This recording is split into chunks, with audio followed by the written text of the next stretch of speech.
समर्था, जय श्री स्वामी समर्था। आरती ओवाळू, आरती ओवाळू, चरणी ठेवूनिया माथा। खेडी खेडे ग्रामी तू अवतरलासी, तू अवतरलासी।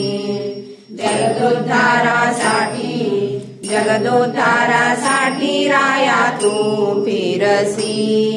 भक्त वत्सल खरा तू एक होसी, तू एक होसी।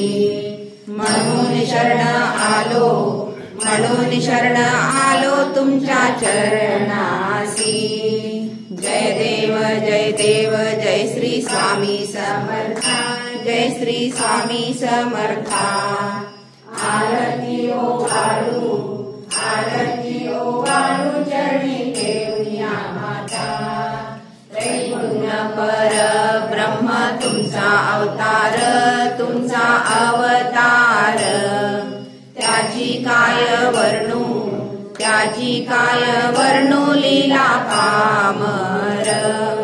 शेषाधिक शिणले नरकेच्या पार, नरकेच्या पार। तेथे जडमुड कैसा, तेथे जडमुड कैसा करू मी विस्तार। जय देव जय देव, जय श्री स्वामी समर्था, जय श्री स्वामी समर्था। आरती ओवाळू, आरती ओवाळू, चरणी ठेवूनिया माथा। निशंक हो, निर्भय हो मना रे।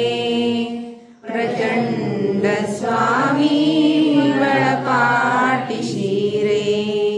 प्रचंड स्वामी बळपाठीशी रे। अतर्क्य अवधूत हे स्मरणगामी, अतर्क्य अवधूत हे स्मरणगामी। अशक्य हि शक्य करतील स्वामी, अशक्य हि शक्य करतील स्वामी। जिथे स्वामी पाय तिथे न्यून काय, जिथे स्वामी पाय तिथे न्यून काय। स्वये भक्त प्रारब्ध घडवी माय, स्वये भक्त प्रारब्ध घडवी माय। आज्ञे विना काळ नाने त्याला, आज्ञे विना काळ नाने त्याला। परलोक हीना भीती तयाला, परलोक हीना भीती तयाला। उगाची भीतोसी भय हे पडू दे, उगाची भीतोसी भय हे पडू दे। जवळी उभी स्वामी शक्ती कळू दे, जवळी उभी स्वामी शक्ती कळू दे। जगी जन्म मृत्यू असे खेळ ज्यांचा, जगी जन्म मृत्यू असे खेळ ज्यांचा। नको घाबरू तू असे बाळ त्यांचा, नको घाबरू तू असे बाळ त्यांचा। खरा होई जागा तू श्रद्धे सहित, खरा होई जागा तू श्रद्धे सहित। कसा होशी त्यावीण तू स्वामी भक्त, कसा होशी त्यावीण तू स्वामी भक्त। कितीदा दिला बोल त्यांनीच हात, कितीदा दिला बोल त्यांनीच हात। नको डगमगू स्वामी देतील साथ, नको डगमगू स्वामी देतील साथ विभूती नमन नाम ध्यानादितीर्थ विभूती नमन नाम ध्यानादितीर्थ स्वामी जया पंच प्राणामृतात स्वामी जया पंच प्राणामृतात हे तीर्थ घे आठवीरे प्रचिती हे तीर्थ घे आठवीरे प्रचिती न सोडी कदा स्वामी त्यागे हाती न सोडी कदा स्वामी त्यागे हाती न सोडी कदा स्वामी त्यागे हाती श्री स्वामी चरणारविंदार्पणमस्तु। या मठाचे मठाधिपती दादा महाराजांना वंदन करून आणि श्री स्वामी समर्थांचा कृपा आशीर्वाद घेऊन आता आपण प्रबोधनाला सुरुवात करूया। आज या मठाच्या प्रमुख सौ गायकवाड वहिनी शाळेमध्ये त्यांना अचानक काम लागल्यामुळे माझ्याकडे ही जबाबदारी आलेली आहे। सध्या शाकंभरी देवीचं नवरात्र बसलेलं आहे। अष्टमीला नवरात्र बसतं। एकूण वर्षातून 4 नवरात्र देवीचे असतात। 2 गुप्त असतात आणि 2 मुक्त असतात। तेव्हा आपलं अश्विनातलं जे नवरात्र ते आणि आजचं पौष महिन्यातलं शाकंभरी नवरात्र हे मुक्त आणि गुप्त जे असतात ते चैत्र महिन्यामध्ये एक असतं आणि माघ महिन्यामध्ये एक असतं। आषाढ महिन्यामध्ये असतं। असे 4 एकूण आपल्या वर्षातली नवरात्र असतात। असो, आज तुम्हाला प्रबोधनाचा विषय जरा वेगळा आहे। नाव नसलेलं भांड। काय विषय आहे? नाव नसलेलं भांड। पूर्वीच्या काळी म्हणजे 40-50 वर्षापूर्वीचा काळ जर आपण पाहिला तर त्यावेळी एकत्र कुटुंब, घरात माणसं भरपूर। जेव्हा भांडी खरेदी करायला जायचो, घरातली लोक जात होते भांडी खरेदी, पुरुष जायचे, स्त्रिया जायच्या। भांड घेतल्यानंतर त्याच्यावर नाव घातल्याशिवाय भांड कधीही घरी आणत नसत। समजा एखाद्या वेळेला स्त्रियांना वेळ नसेल म्हणून स्त्रिया गेल्या नाही, तर पुरुष मंडळी जाऊन भांड जर घेऊन आली तर ह्या स्त्रिया घरातल्या हे भांड बघत नव्हत्या, आधी त्याच्यावर नाव काय घ्यावं, आधी नाव बघायचं आणि मग भांड बघायचं। इतकं नावावर प्रेम द्या त्यांना। नाव बघितलं म्हणजे जाणून ते माझं नाव घातलं म्हणजे मला देव भेटल्याचा आनंद। समजा एखाद्या वेळेला असं झालं की नाव न घालता जर जेंट्सनी घरात म्हणजे पुरुष लोकांनी जर घरात ते भांड आणलं तर मग काही त्यांची खैर नसायची। ताबडतोब आधीच दुकानात जाऊन नाव घालून या, नाव घातल्याशिवाय भांड घरात घ्यायचं नाही, असं त्यांचं एक काहीतरी ग्रह की बिन नावाचं भांड घरात असता कामा नये। त्याच्यानंतर काय झालं, लग्न कार्यामध्ये आपण एकमेकाला भांडीच, पूर्वीच्या काळी भांडीच देत होती। आता पद्धत वेगळी निघाली। पूर्वीच्या काळी छोटे तांबे द्यायचे, तांब्या भांडे द्यायचो, ताटपाटी द्यायची, डबे द्यायचे, पातेली द्यायची, पण त्याच्यावर नाव घालून द्यायचं। मग एखाद्याचं जर कार्य झालं तर सगळं पोतं भरून भांडी 2-3 पोती भांडीच द्यायचे सगळेजण। घरी आपण विकत कधी घेत नव्हतो पूर्वीच्या काळी, बघा तुम्ही, आलेले भांडेच आपण वापरत होतो। मग लग्नानंतर जर भांडी घरात आली तर सगळेजण एकत्र बसायचे, सगळं भांड्याचं ते पोतं फोडायचे, एक भांड बाहेर घ्यायचं। प्रत्येक भांड्यावर नाव आहे का बघायचं, ज्या भांड्यावर नाव आहे ते बाजूला ठेवायचं, ज्या भांड्यावर नाव नाही ते बाजूला ठेवायचं।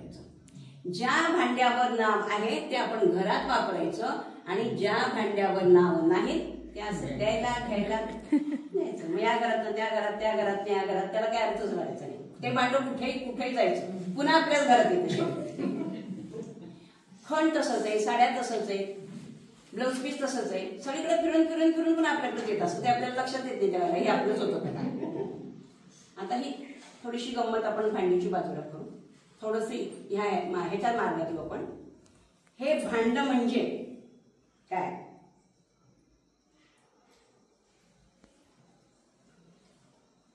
आपला देह म्हणजे आपण पंचमहाभूताचं एक भांड आहे. हा गमतीचा भाग झाला आत्ताच आपला देह म्हणजे पंचमहाभूताचं एक भांड आहे. लक्षात आलं? हे आपलं देह हा भांड आहे आपलं. तर हे भांड जन्माला येतं. आपल्या घरी बाळ जन्माला येतं. ते सगळीकडे फिरून फिरून फिरून आलेलं असतं. आपल्या घरामध्ये जेव्हा येतं ते सगळी घरातनं सगळ्या योनीतनं फिरून आपल्याकडे आलेलं असतं. मग आपण त्याचं आपल्या घरी जन्म झाला म्हणून थाटामाटात बारसं करतो, त्याचं नाव ठेवतो. आणि पण हे नाव कुठपर्यंत? जोपर्यंत त्याचा देह आहे तोपर्यंतच त्याचं नाव. देह गेला की त्याच्याबरोबर त्याचं नावही गेलं. देह संपला की त्याचं नाव पण गेलं. मग पुन्हा हा बिन नावाचा देह म्हणून पुन्हा सगळ्या योनीतनं सगळ्या घराघरातनं पुन्हा हा बिन नावाचा फिरतो. म्हणजे किती नावाला महत्व आहे बघा. पण थांबवण्यासाठी या देहातनं त्या देहा, या योनीतनं त्या योनी, त्या घरातनं या घरात असा सगळा देह जेव्हा फिरतो, ही पळापळ थांबण्यासाठी म्हणून काही त्याच्यावर उपाय योजले. आता कोणी उपाय ठेवले ते? कुणी योजले? काय उपाय केले? तर गुरु, सद्गुरु, नंतर आपली संत मंडळी आणि स्वामी समर्थ यांनी काय सांगितलं? सोपा उपाय सांगितला. ही पळापळ जर थांबवायची असेल तर एकच अगदी छोटासा साधा सोपा उपाय, तुम्ही फक्त नामस्मरण करा. मग ह्याने काय होणार आहे? या नामस्मरणाने तुमचा देह असेपर्यंत जर तुम्ही नामस्मरण केलं तर जेव्हा तुम्ही आयुष्यात जा, इथून तुम्ही आपल्या पृथ्वीवरून वर स्वर्गाकडे जेव्हा जातात तेव्हा तुमच्या बरोबर हे देवाचं नाव येणार. तुम्ही नामस्मरण का करायचं? तर तुमच्या बरोबर त्या देहाबरोबर देवाचं नाव तुमच्या सोबत येणार आहे. मग आता हा देह आयुष्य संपल्यानंतर जाणार देवाकडे. देव काय बघणार? तर ह्याच्यासोबत माझं नाव आहे का? या भांड्यावर, या देहरूपी भांड्यावर माझं नाव आहे का? माझं नाव सोबत जोडलंय का? असेल जोडलं तर त्याला घरात घेतात आपल्या, आणि नसेल तर त्याला पुढच्या प्रवासाला पाठवतात. सगळ्या घराघरातनं सगळ्या योनीतनं कुठं जाऊन कुठं पुन्हा घ्यायचे ते तुझी तू ठरव आणि बाहेर. म्हणजे ज्या नामस्मरण ज्यांच्या जवळ नाही त्यांना देव बाहेर हाकलून देतात. ज्यांच्या जवळ नामस्मरण आहे, आयुष्यभर ज्यांनी नाव देवाचं घेतलेलं आहे, ते आपल्या घरामध्ये त्यांना देव घेतात. आपलं काय होतं? जमेल तेव्हा जमेल तसं नाव घ्यायचं. आपल्याला सांगितलंय नामस्मरण करा. आपण सगळीकडे हेच बघतो. कुठं कुठं अध्यात्म मठामध्ये, मंदिरामध्ये काय सांगतात? कथा पुराण काय सांगतात? नामस्मरण करा, नाव घ्या. कसं घ्या? जिथं तुम्हाला जमेल तसं, जमेल त्या ठिकाणी जमेल तसं नाव घ्या. अमुक एक ठिकाणी घ्या असं काही नाही. जमेल तेव्हा घ्या. सकाळी घ्या, दुपारी घ्या, रात्री घ्या, त्याला वेळ पण नाही. पण आपण पळवाटा शोधण्यात अगदी हुशार असतो, पटायत असतो. जमेल तसं ना नाही हो जमत आम्हाला नाव घेणं. आमच्या मागे एवढा व्याप आहे, नोकऱ्या आहेत, घरातलं करायचं, स्वयंपाक पाणी बघायचं, मुलांचं बघायचं, घरात म्हातारी माणसं असतात त्यांचं बघायचं, नाव केव्हा घ्यायचं देवाचं? अरे देवाचं नाव घ्यायला किती वेळ लागणार आहे? पण आपण पळवाट शोधतो. देव म्हणतात काही हरकत नाही, तुला नाही ना नाव घ्यायचं, घेऊ नको. ठीक आहे, नाव घ्यायचं नाही, तुला वेळ नाहीये, खूप काम आहे तुझ्या मागं, नाव नको घेऊ. ठीक आहे, हरकत नाही. मग तू आपल्या सगळ्या योनीतनं, या योनीतनं त्या योनीत सतत तू फिरत राहा. पृथ्वीवर सगळीकडे तू फिरत राहा. माझं काहीही म्हणणं नाही. देव कधी सांगतो का आपल्याला नाव घ्या म्हणून?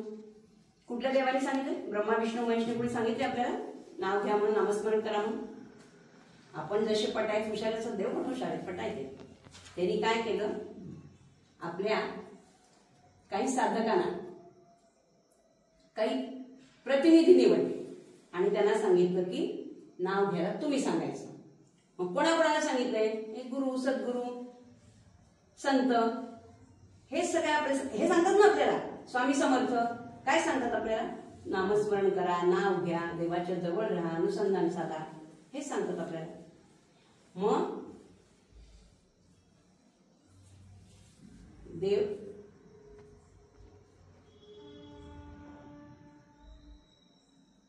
देव म्हणतात हे माझे प्रतिनिधी खूप चोख काम करतात.